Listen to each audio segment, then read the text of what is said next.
Labas, šiandien noriu su tavim pasidalinti dviejomis mintimis ir parodyti jas praktiškai. Tai pirma mintis yra ta, jog dažniausiai vien tik tai žiūrint į astrologinį žemėlapį, nėra labai jau taip įmanoma pasakyti vienos ar pačios nuostabiausios, pačios geriausios žmogui profesijos, tai net ir 3 variantų, tai net ir 4 variantų. Tiesiog, ne? Kodėl? Todėl, kad visgi žmogus yra gyva būtybė ir labai daug reikšmės turi, kas žmogui asmeniškai patinka, ko jisai nori, ne, link ko jisai eina. Ir kita mintis yra ta, kad nereiktų fiksuotis į tai kokiagi ta mano pati nuostabiausia profesija ir aš čia ir dabar, kada ją sužinosiu, tada ją pasirinksiu ir tarsi visas mano gyvenimas jau tuomet bus veikloje, savirealizacija, ten finansai ir taip toliau.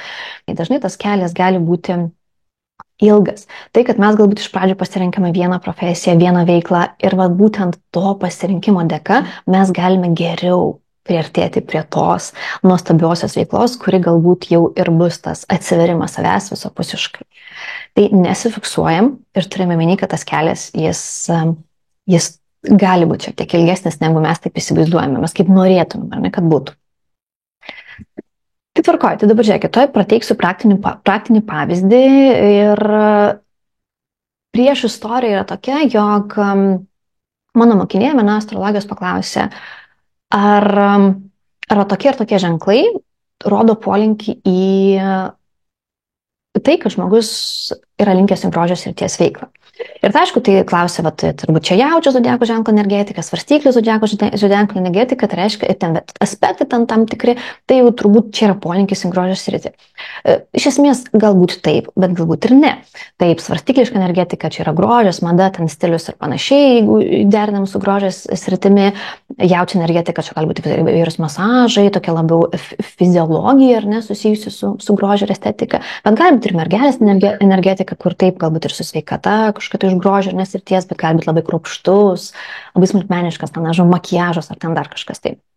Variantų yra tikrai labai begalė, bet yra dar vienas dalykas, kuris irgi gali būti labai ryškus, dažnas, kai žmogus pasirenka profesiją, tam tikrą veiklą, ne dėl to, kad tokių labai daug savybių turi, bet kaip ir sakau, tas pirmas žingsnis - save pažinti, save patirti, išmokti tam tikras asmenybinės pamokas, nes tas pirmas žingsnis yra savo asmenybinių pamokų įvaldymas, išmokimas, supratimas. Ir būtent to pastumtas žmogus ir gali pasirinkti profesiją, tebūnie ir tą pačią grožio sritį, net neturėdamas nei svarstyklių, nei mergeliškos, nei jaučiškos energetikos, nei atitinkamų reikalingų būstų, ne, būtent tai grožio sričiai.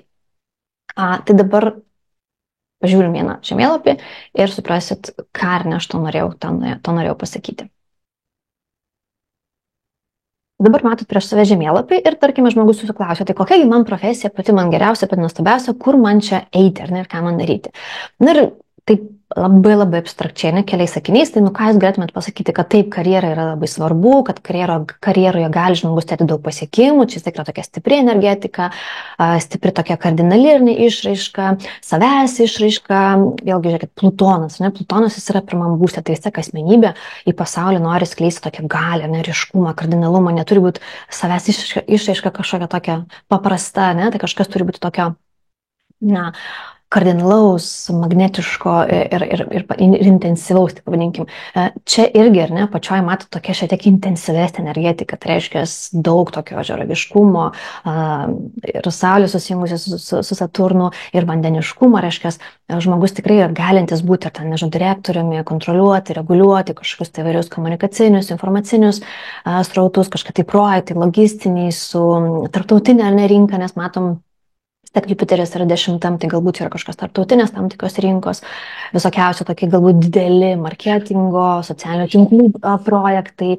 Tai trumpai tariant, tai nėra toks, paprastas darbuotojas, taip galbūt, bet tuomet jisai didelius kažkokius tam tikrus resursus, ar ne, ten valdo ir kontroliuoja.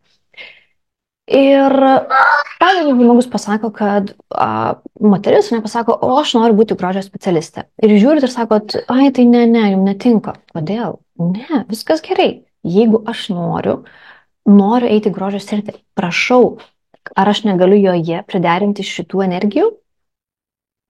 galiu jas priderinti. Taip, gal atrodytų super duper, nėra tų ženklų, kad, na va, čia ta grožio sritis. Taip, aišku, jūs pasakysite, čia gal nelabai matosi, bet mėnulis šiaip yra pačiam pirmam laipsnėje būtent svarstykliško energetiko. Tai taip, jūs pasakysit, nu taip, taigi grožis, estetika.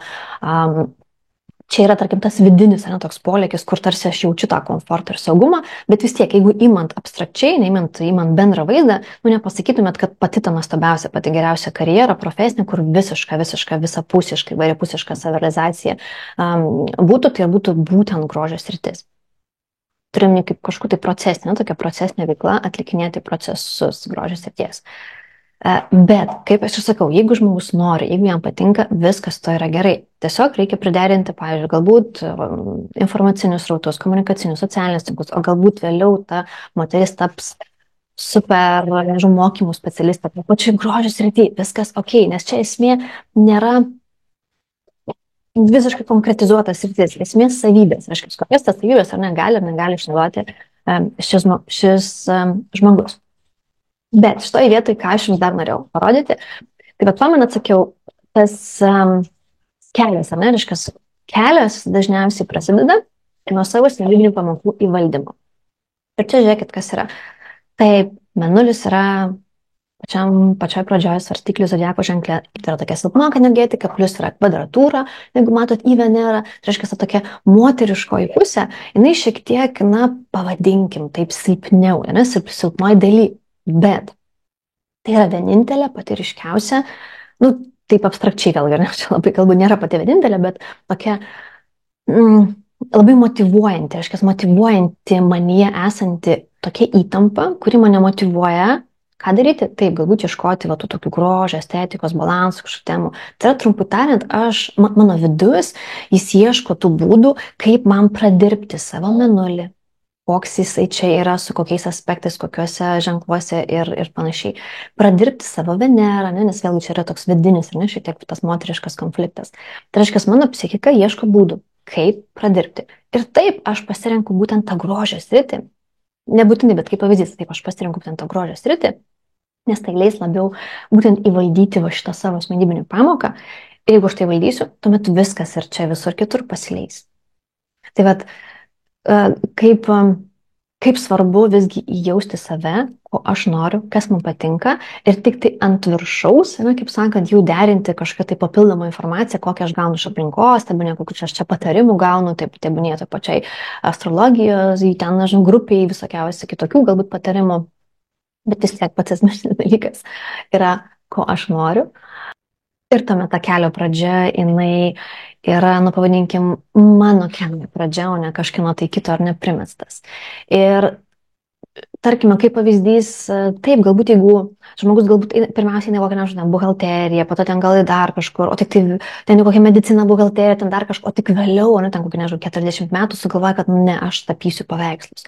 Bet viskas to yra gerai. Galbūt, jeigu jisai nebūtų pradėjęs, nežinau, ten medicininės, buhalterinės srities, gal jis nebūtų supratęs ir pajautęs, kad, vat, aš noriu eiti tą kūrybą. Ir tarkime, kaip pavyzdys, ar šitas pavyzdys, vėlgi, kol žmogus nepradirbs vat, savo va šitos asmenybinės pamokos, reiškia, ko man reikia, ką aš jaučiu, kas man patinka, vat, kokia ta mano būsena pojūčiai, nes vis tiek mėnulis su Venera yra apie jausmus ir būsenas. Tai reiškia, kaip pavyzdys, ne, tarkime, galbūt taip, aš einu į tą grožio sritį ir jinai leidžia man patirti save, o vėliau jau aš galbūt nuspręsiu būti direktorė, projektų vadovė ar dar kažkom kitu, nesvarbu.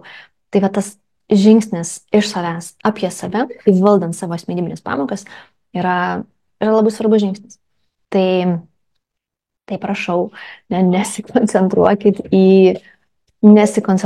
į tai, kad vat, šiandien čia ir dabar aš turiu pačią geriausią profesiją rasti. Nes kelių gali būti labai daug ir įvairių. Tai sėkmingų jums paieškų.